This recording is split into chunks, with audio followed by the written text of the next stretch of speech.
This Civic Media podcast is sponsored by UW Organ and Tissue Donation. Organ donations are desperately needed, and now is the right time to become an organ donor. Talk to your family. Get the dot. Save lives. Go to heroicdeed.com.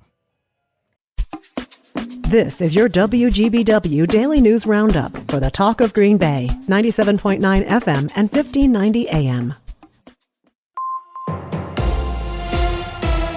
For 97.9 WGBW News, I'm Lisa Hale. Families and educators from many Northeast Wisconsin schools will need credit monitoring and identity protection after a cyber attack on an education technology software platform called PowerSchool. The data was accessed on December 28th. The company allegedly paid a ransom to the attackers for video evidence of the compromised files being deleted and digitally shredded. PowerSchool will provide affected school districts with information to engage families and teachers affected by the attack. Several districts in New Wisco use at least a part of PowerSchool, including Reedsville, West Appear, Sturgeon Bay, and Green Bay. Over the past couple weeks, there have been several instances of people and vehicles falling through the ice in Northeast Wisconsin locations. Tom Drzwicki owns Bayside Ice and Marine Recovery. He said ice is very unpredictable, especially in larger bodies of water. It's unpredictable out there. Never know what you're going to come across. You could have 2 feet in one place, and 100 feet away you could have open water. It's always changing. Drzwicki says people going out on the ice should always have a charged cell phone and a whistle or some sort of noisemaker to help rescuers find them. Changing how Wisconsin kids are tested is not being supported by a high-profile former educator. Stuart J. Waddles has the story. Governor Tony Evers is criticizing the Wisconsin Department of Public Instruction's decision to change state test score benchmarks. Evers is calling the change a mistake. State Superintendent Jill Underly defended the changes, saying standards were updated to better assess students. Assembly Speaker Robin Vos says he's got plans to bring forward legislation to maintain consistent standards. There are plans for enhanced security ahead of this spring's NFL draft in Green Bay. Efforts to ramp up the safety began after the New Year's Day terrorist attack in New Orleans. Law enforcement agencies around Northeast Wisconsin have begun regular meetings with each other and with the NFL. Preparations for the expected crowds for the April draft will ramp up following next month's Super Bowl in New Orleans. Ashwaubenon Public Safety Deputy Chief Nick Kozlowski says the security footprint will be similar to that used during last summer's Republican National Convention in Milwaukee, utilizing metal detectors and vehicle mitigation. Compared to other cities with an NFL franchise, Green Bay is small. Nick Meisner, the Vice President of Digital Marketing for Discover Green Bay, says, yes, we're small, but mighty. So many times you hear, the smallest market in professional sports. And yeah, that is true, and we don't shy away from that. It's what makes us who we are.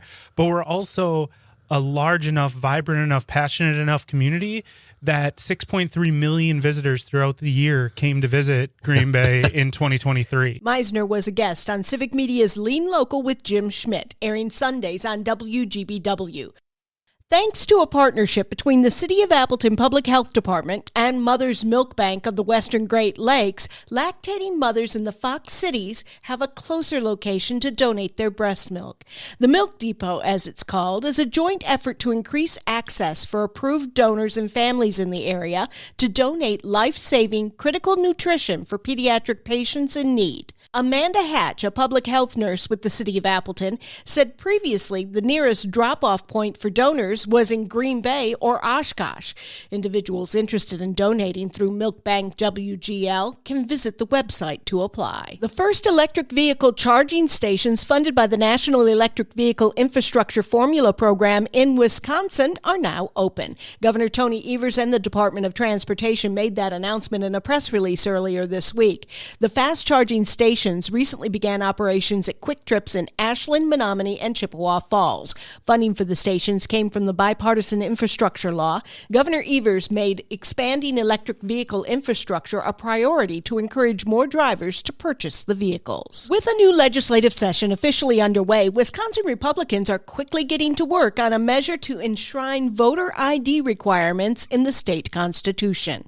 Changes to the state constitution must pass in 2 consecutive sessions in the legislature before being added to a statewide ballot.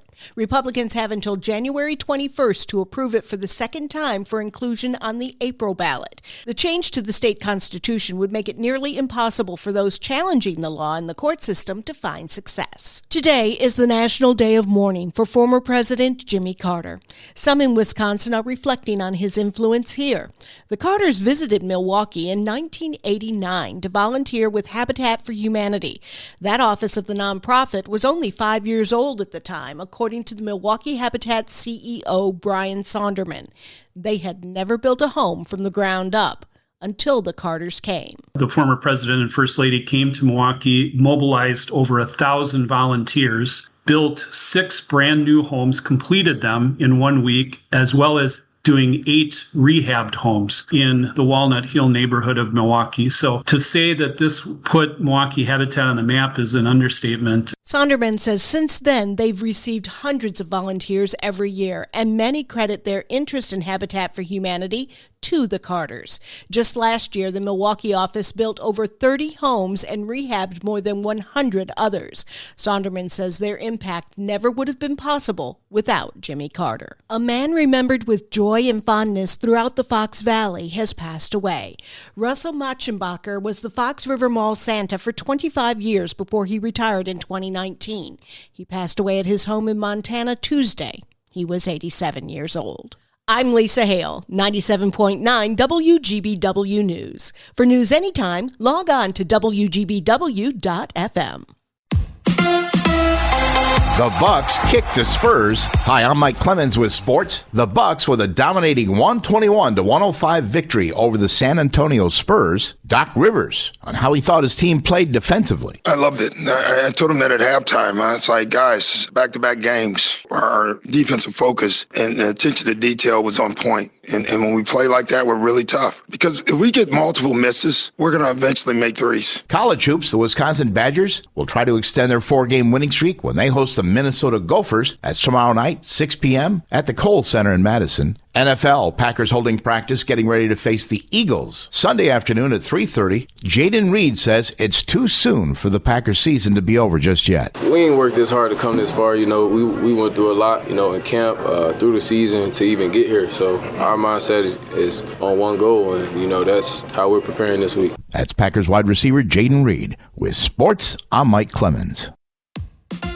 On your entertainment beat, I'm Pete Schwaba. If you're looking to hit the theaters this weekend, here are some options for your viewing pleasure. The biggest or widest release this weekend will be Den of Thieves 2, Pantera, starring Gerard Butler, who returns as Big Nick. In Den of Thieves 1, Butler's character was part of an elite LA County task force chasing a heist crew. In Chapter 2, he somehow finds himself in Europe on the hunt for Donnie Wilson, played by O'Shea Jackson Jr., who also returns from the first film. Seems a little out of a local cop's jurisdiction, but when your name is Big Nick, plausibility story loopholes are acceptable. There are no reviews yet, so proceed with caution. Depending where you live, you can check out the movie Better Man, a sort of biopic about British pop star Robbie Williams, whose character is portrayed by a monkey. I don't understand it either, but the film is getting rave reviews from critics and audiences. Another film opening wide this weekend is the Indian film Game Changer, an action flick starring international box office draw Ram Charan. Let's go to the movies. Award show season is not only fun if you like award shows, it also can give you excellent suggestions of what you should be watching. On the heels of Sunday night's Golden Globes ceremony, the Screen Actors Guild just announced their nominations.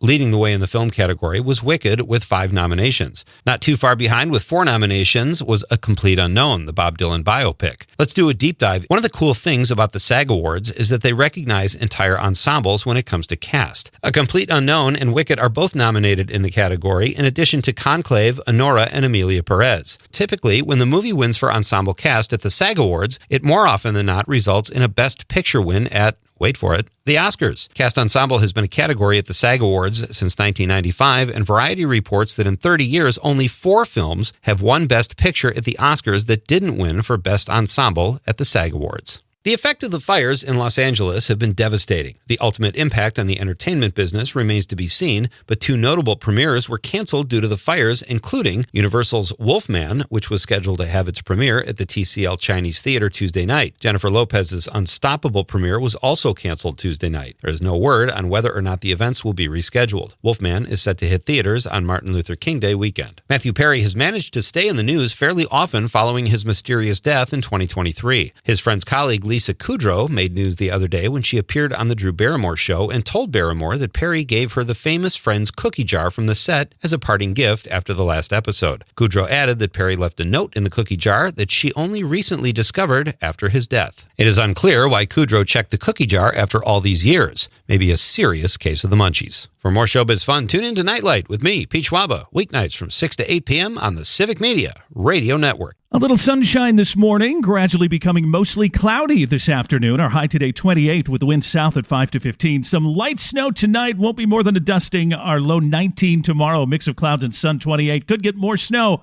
by Sunday night into Monday. I'm meteorologist Sean Cable. Temperature now is 10. That's your WGBW Daily News Roundup from Civic Media. Subscribe to this podcast on Spotify, Apple, or wherever you find your podcasts. Find more news at WGBW.FM. The national news cycle never stops, but it can be hard to find news about your local community. Civic Media is dedicated to providing quality local and state news coverage across Wisconsin. With the Civic Media app, you can get notifications about local stories that matter to you and your community. Find the free Civic Media app in your phone's app store and choose notifications from the menu to tell us what kind of news you want to hear about.